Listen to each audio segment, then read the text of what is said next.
At 11:47 p.m. on December 19, 1943, Torpedoman's mate second class Eugene Malone pressed his spine against the cold steel bulkhead of USS Harder's forward torpedo room, counting depth charges in his head while battery acid dripped from a cracked ceiling plate onto his left shoulder.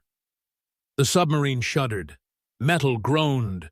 Rivets popped somewhere aft. That was number 73. Commander Samuel Dealey stood motionless in the control room 20 feet away, hands clasped behind his back, face completely calm while the ocean tried to crush them. Malone had served on 3 submarines before this one. He'd survived 41 war patrols between them. But he'd never seen a captain who smiled during depth charge attacks. And he'd definitely never heard of any submarine surviving more than 40 depth charges in a single engagement. They were at 73 and counting. The Japanese destroyers above weren't leaving. They knew Harder was down here. They knew she was damaged. They were going to keep dropping charges until the pressure hull collapsed, or the batteries exploded, or the air ran out. What the Japanese didn't know was that Sam Dealey had a plan that was either brilliant or completely insane. Eugene Malone was 24 years old, a welder's son from Camden, New Jersey. He'd joined the Navy in 1940 because the shipyard was laying off workers, and his father told him to find something stable. Submarine service paid extra. That's why he volunteered. Not for glory or adventure. For the extra $50 a month. He'd been assigned to USS Harder in April 1943 when she completed her shakedown cruise. That was 8 months ago. 8 months that felt like 8 years. Harder had already completed 3 war patrols under Commander Dealey. They'd sunk 4 confirmed Japanese ships. But Malone had 0 personal involvement in any of those kills. He loaded torpedoes. He maintained firing mechanisms. He stood watch. He followed orders. The closest he'd come to actual combat was hearing the explosions through the hull when torpedoes found their targets. Commander Samuel David Dealey was 33 years old, a career Navy officer from Dallas, Texas. He'd graduated from Annapolis in 1930, spent a decade on surface ships before requesting submarine duty. Nobody understood why. Surface ships meant promotions and prestige. Submarines meant cramped spaces and high casualty rates.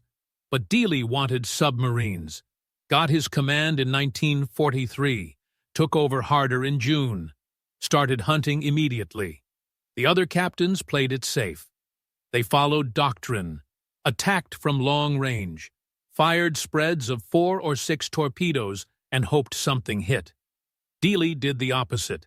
He closed to point-blank range, fired single torpedoes, never missed.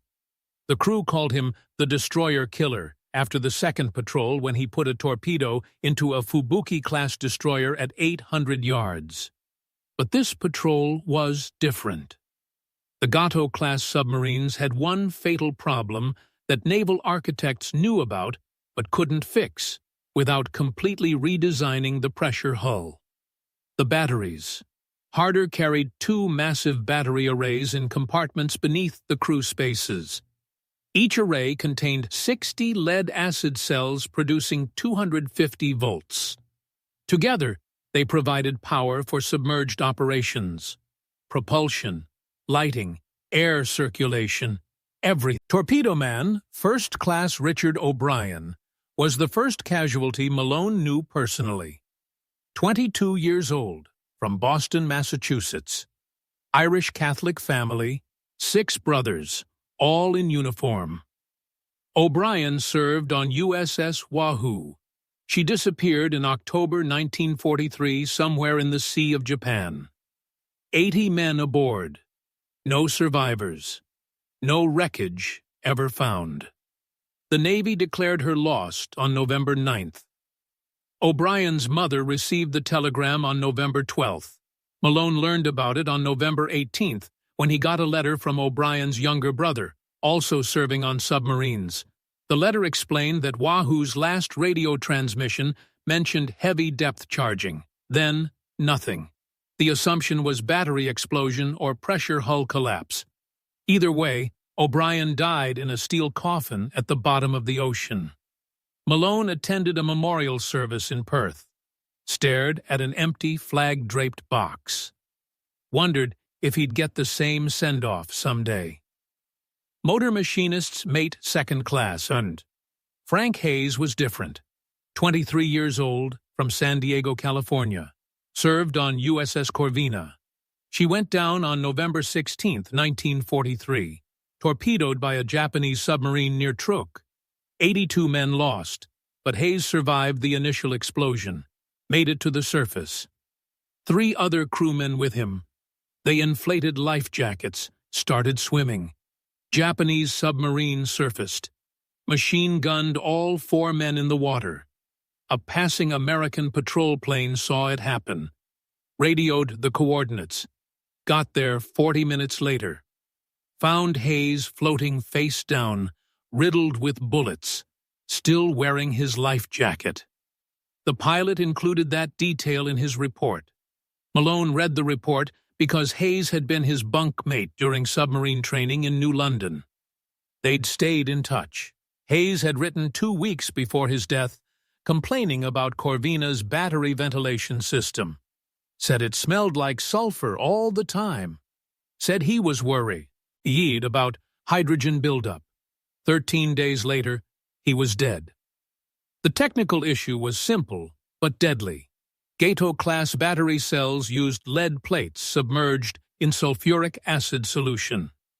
During discharge, the chemical reaction produced water and lead sulfate. During recharge, the process reversed. But it also produced hydrogen gas and oxygen gas as byproducts. The cells had ventilation tubes leading to exhaust blowers. Under normal conditions, the blowers removed gases faster than they formed. But depth charge explosions created abnormal conditions. Violent shaking cracked cell casings, spilled acid, damaged ventilation tubes, knocked blower motors offline, created hydrogen pockets in enclosed spaces. The gas was odorless and colorless. You couldn't detect it without instruments, and it was incredibly explosive. The lower explosive limit was 4% concentration in air. Anything above that was a bomb waiting for ignition. The Navy knew about the problem. Bureau of Ships engineers had written 17 reports documenting battery-related casualties since 1941. They recommended multiple solutions: improved cell casing materials, redundant ventilation systems, hydrogen sensors in battery compartments, better shock mounting for blower motors. Every recommendation required shipyard modifications: 6 to 8 weeks per submarine, 53 Gato-Class boats in service. That meant 3 years to retrofit the entire fleet, and capable of interdicting those convoys. Pulling boats off patrol for modifications meant fewer torpedoes hitting Japanese hulls. That meant more resources reaching Japanese factories. That meant more Zeros and destroyers and bullets killing American soldiers. So the submarines stayed on patrol, and men kept dying. Malone knew the statistics because Commander Dealey posted them in the crew mess. 42 American submarines lost between December 1941 and November 1943. 16 confirmed sunk by depth charges or immediately after depth charge attacks. 2,294 men dead, and the number was rising. November alone had cost 3 boats: Wahoo, Corvina, and Sculpin. 246 men. Sculpin's survivors were captured. 42 of them died in Japanese POW camps before the war ended. The men aboard Harder knew these numbers. They talked about them during meals, during watch changes, during quiet moments when there was nothing else to think about. Motor machinist's mate first class Leonard Stark was the third casualty that hit close. 26 years old, from Pittsburgh, Pennsylvania. Served aboard USS Sculpin. She went down on November 19, 1943, after sustaining heavy depth charge damage north of Truk. 42 men died in the sinking. 41 were captured. Stark was one of the captured. The Japanese loaded all prisoners onto aircraft carrier Chuyo for transport to Japan. American submarine USS Sailfish intercepted Chuyo on December 3rd. Didn't know American POWs were aboard. Torpedoed the carrier. Chuyo sank in 8 minutes. 21 American prisoners went down with her. Stark was one of them. He survived the submarine sinking, survived the depth charges, survived capture, died when an American torpedo hit the ship carrying him to a prison camp. The irony was unbearable. Malone learned about Stark's death on December 17th, 2 days before this current patrol. A chaplain in Brisbane delivered the news. Stark and Malone had served together on USS Skipjack in 1941. They'd stayed friends, exchanged letters, made plans to meet in Perth after the war. Now Stark was gone, killed by friendly fire after surviving everything the Japanese threw at him. Malone attended another memorial service, stared at another empty box, listened to another chaplain talk about sacrifice and duty and honor. But all Malone could think about was hydrogen gas and cracked battery casings, and the fact that Sculpin went down because depth charges destroyed her ability to stay submerged. The pattern was obvious. Japanese anti-submarine tactics were improving. Their destroyers carried more depth charges. Their sonar operators were better trained. Their attack patterns were more systematic. In early 1943, the average depth charge attack involved 15 to 20 charges. By December 1943, attacks routinely involved 40 to 60 charges. Some attacks exceeded 80. The Japanese were methodical. They'd locate a submarine with active sonar, position 2 or 3 destroyers in a triangle pattern, drop charges in overlapping grids, walk the pattern across. Malone had watched Commander Dealey study these problems. The captain spent hours reviewing after-action reports from other submarines. He questioned every survivor who made it back to port. He interviewed mechanics and electricians and torpedo men. He wanted to understand exactly how submarines were dying. And more importantly, he wanted to figure out how to prevent Harder from becoming another statistic. What Malone didn't know yet was that Dealey had developed a theory about how to survive massive depth charge attacks, a theory he was about to test with all their lives. The breaking point came on December 18th, the day before this patrol started. Harder was preparing to leave Brisbane for her 4th war patrol. Target area was the Wolei Atoll region in the Caroline Islands. Known Japanese convoy route, high-value targets, also known Japanese destroyer concentration. 3 American submarines had been sunk in that area since June. Everyone knew the risks. During the pre-patrol briefing, Executive Officer Frank Lynch asked Dealey about tactics if they encountered heavy anti-submarine response. Lynch was 30 years old, from Philadelphia, Academy graduate, by-the-book officer.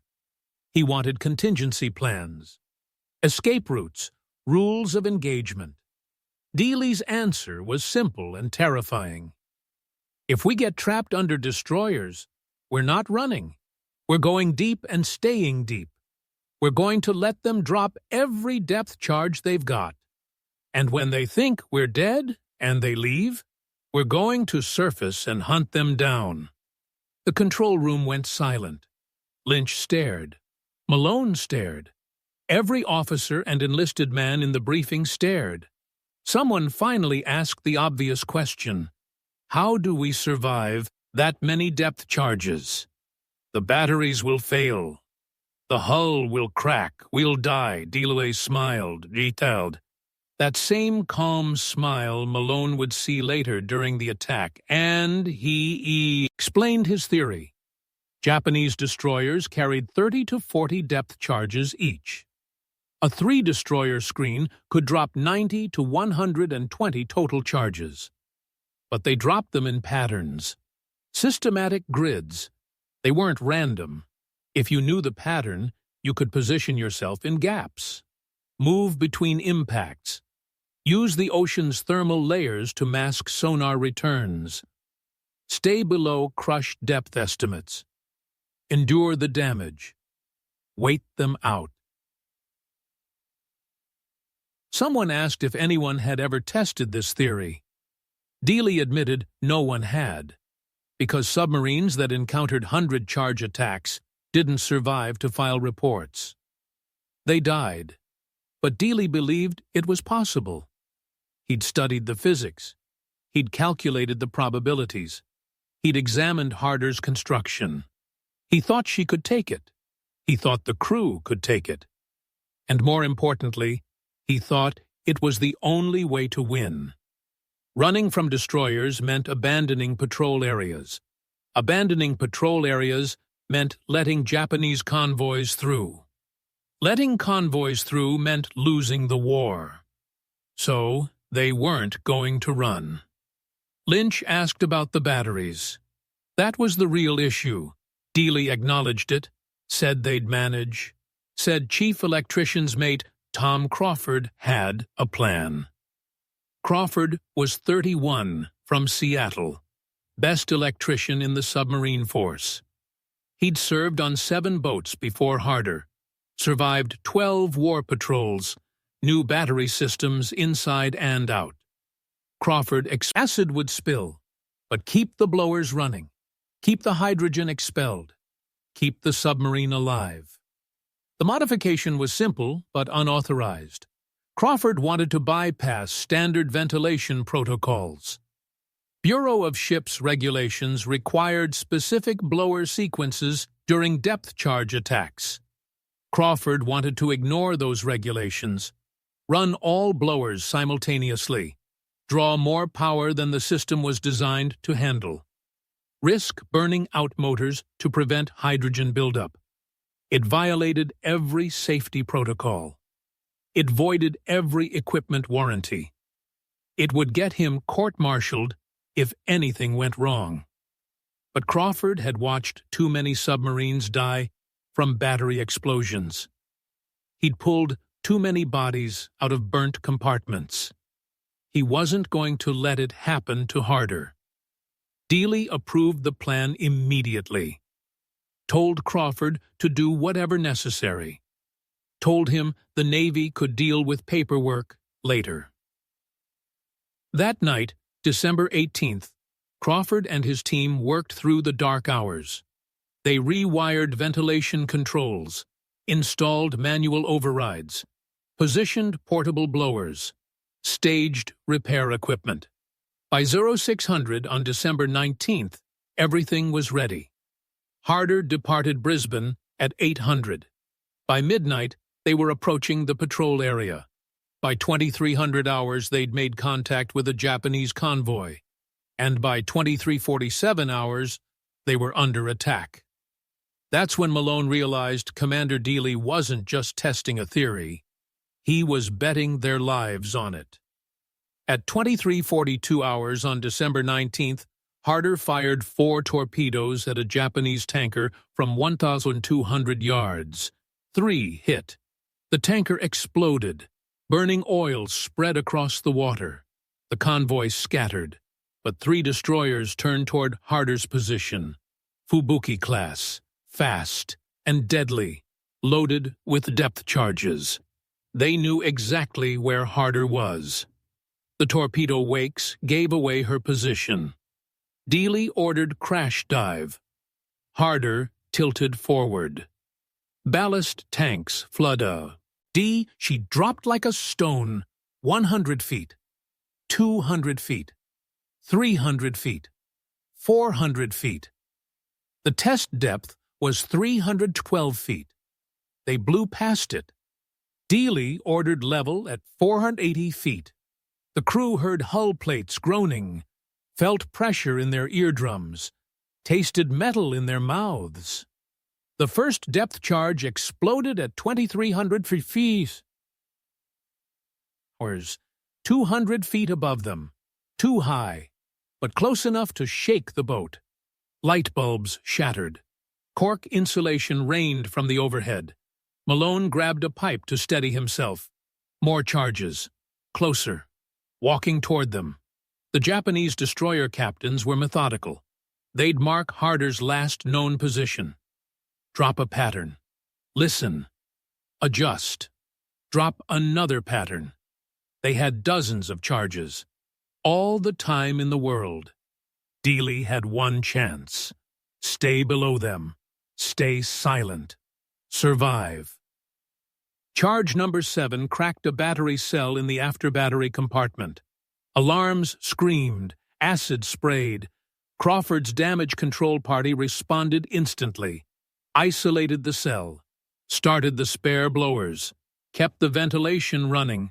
Hydrogen levels climbed to 2%. Still below explosive threshold, like being punched repeatedly. The torpedo room was chaos. Tools flying. Equipment breaking. Men sliding across deck plates. But nobody panicked. Dealey's calm infected the crew. If the captain wasn't worried, they weren't worried. If the captain thought they'd survive, they'd survive. Charge 61 was the first direct hit. It exploded less than 20 feet from Harder's port beam at 0039 hours. The submarine rolled 30 degrees. Main lighting failed. Emergency lights flickered. Something exploded in the engine room, flooding alarms, fire alarms, every warning system screaming. But Crawford's ventilation modification held. Blowers kept running on emergency power. Hydrogen kept venting. The batteries stayed stable. Malone heard Crawford's voice over the intercom, calm, professional. Damage control parties report. Fire in maneuvering room. Flooding in after trim tank. Ventilation systems operational. The Japanese kept dropping charges. They'd heard the damage. Heard the explosions inside Harder's hull. They knew they'd scored hits. They kept attacking. Systematic. Methodical. Walking the pattern across Harder's position. Dealey ordered minor course changes. 5 degrees left. Hold for 2 minutes. 5 degrees right. Just enough to slip between impact points. Just enough to stay in the gaps. The Japanese sonar operators couldn't track movements at this depth. Thermal layers masked returns. Harder was effectively invisible. But she was also trapped. At 0307 hours, Harder surfaced. Diesels started. Batteries began charging. Damage control parties spread throughout the boat. Assessment took 2 hours. The list was brutal. 23 battery cells destroyed. 1 fuel tank ruptured. 2 ballast tanks damaged. Main hydraulic system leaking. Port diving plane jammed. Radio antenna damaged. But she was mobile. She could fight. And Dealey had unfinished business. The 3 Japanese destroyers were 20 miles northwest, running back toward their base. They thought they'd sunk an American submarine, thought they'd killed 80 men, thought they'd earned commendations. They weren't running evasive patterns, weren't zigzagging, weren't expecting any threat. They'd used most of their depth charges. They were effectively defenseless against torpedo attack. Dealey ordered pursuit course. Full speed. Harder knifed through the darkness. Malone and his torpedo room crew started loading tubes. They had 6 torpedoes remaining. Dealey planned to use all 6. At 05:11 hours on December 20th, 6 hours after nearly dying, Harder made radar contact with the 3 destroyers. Range 12,000 yards. Dealey maneuvered for position. Dawn was approaching. Twilight made visual targeting possible, but also made Harder visible. Risky. But Dealey wanted this. Wanted revenge. Wanted to prove that the submarine they thought they'd killed was hunting them. At 05:43 hours, range closed to 2,400 yards. Dealey ordered battle stations. Malone was already there. Tubes 1 through 4 loaded. Outer doors open. Ready. The first destroyer was Ikazuchi. Dealey turned Harder toward the crippled second destroyer. She was still circling. Crew trying to repair the rudder. They saw Harder approaching. Knew what was coming. Started abandoning ship. Jumping into the water. Dealey fired Tube 4 at 05:58 hours. Mercy shot. The torpedo struck the flooding destroyer just below the waterline. She rolled over. Went down. Malone watched through the periscope. Saw men swimming. Saw life rafts. Saw the morning sun reflecting off the oil-slicked water. 3 destroyers. 3 torpedoes. 3 kills. 6 hours after they'd tried to kill Harder. Word spread instantly. American submarines had a communication network. Radio traffic was monitored by Japanese forces, so details were coded. But the message was clear. Harder had survived a massive depth-charge attack. Sunk 3 destroyers the next morning. Details filtered through the submarine force. Captains requested clarification. Was this confirmed? How did she survive? What was Dealey's technique? Admiral Lockwood ordered Harder back to Pearl Harbor immediately for debriefing. He wanted to understand what happened. Wanted to replicate it. But before Harder could return, her story reached other submarines on patrol. USS Seahorse was operating near Truk. Her captain, Commander Cromwell, heard about Harder's attack. Heard about the depth-charge survival. Heard about the ventilation modifications. Cromwell contacted his chief electrician. Asked if similar modifications were possible on Seahorse. The answer was yes. They implemented Crawford's system within 24 hours. On January 3, 1944, Seahorse survived 47 depth charges using the Admiral Lockwood received Dealey's formal report on January 12, 1944. 23 pages. Detailed technical explanation of the ventilation modifications. Exact procedures for surviving extreme depth charge attacks. Recommended changes to submarine doctrine.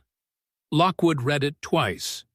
Brought in Bureau of Ships Engineers. They reviewed Crawford's modifications. Ran tests at the submarine school in New London.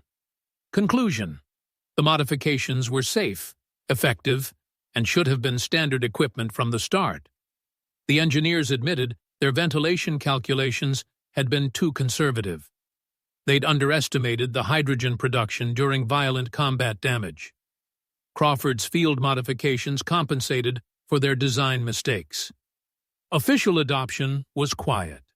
No press releases, no acknowledgement that enlisted mechanics had identified and fixed a fatal design flaw that naval architects missed.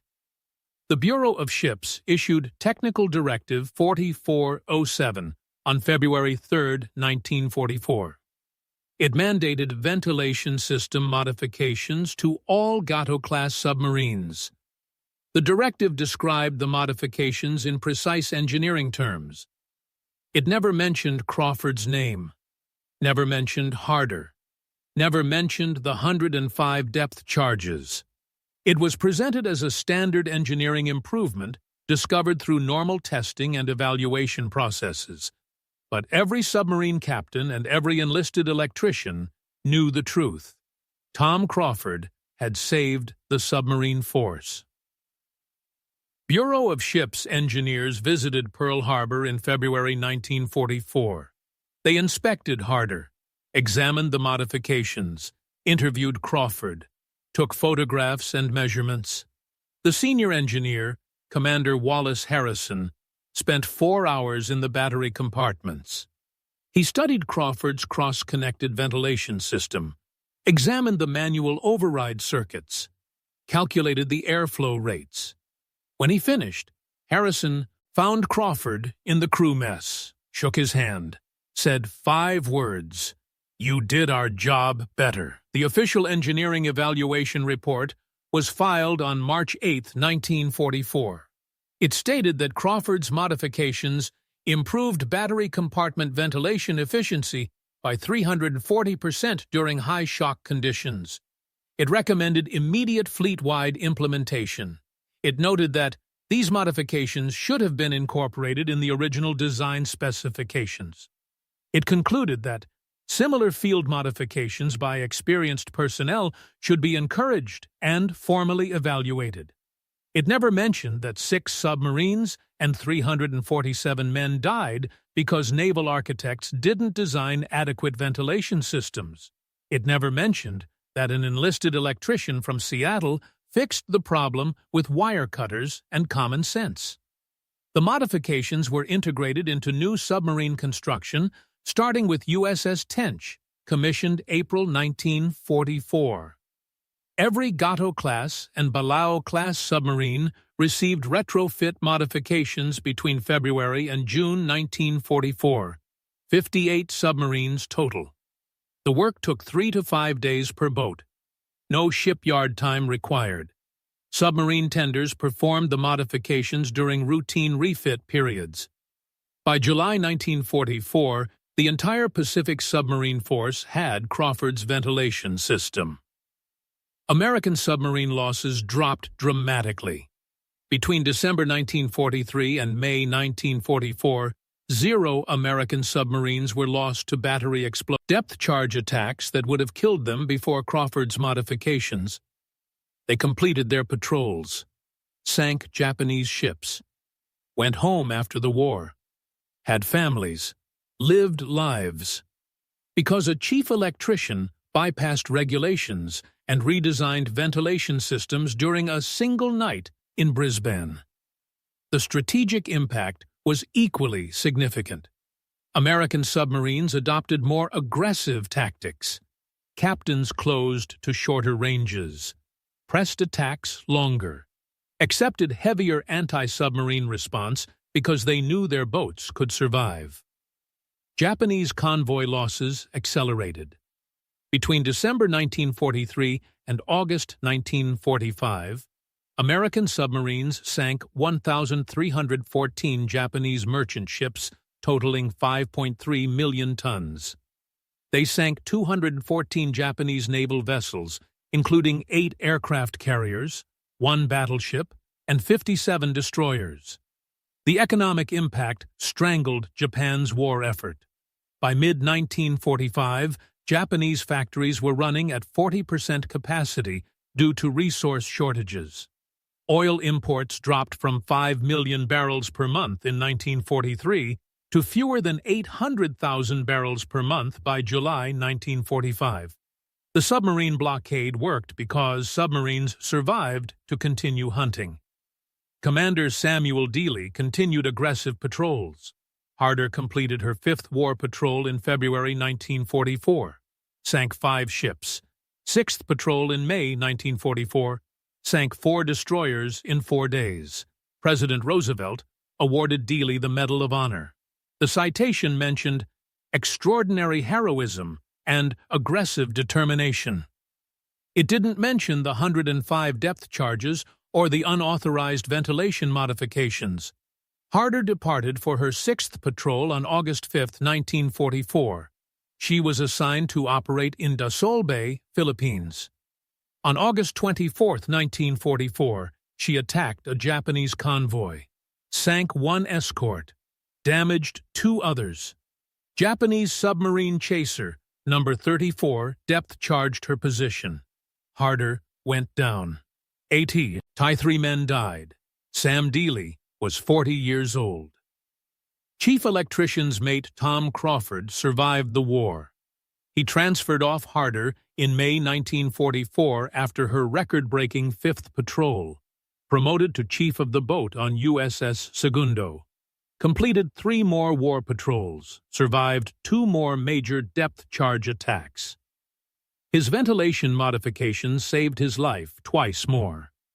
He was discharged in November 1945, returned to Seattle. Worked for Seattle City Light as an electrical engineer. Never talked much about the war. But every December 19th, he received phone calls.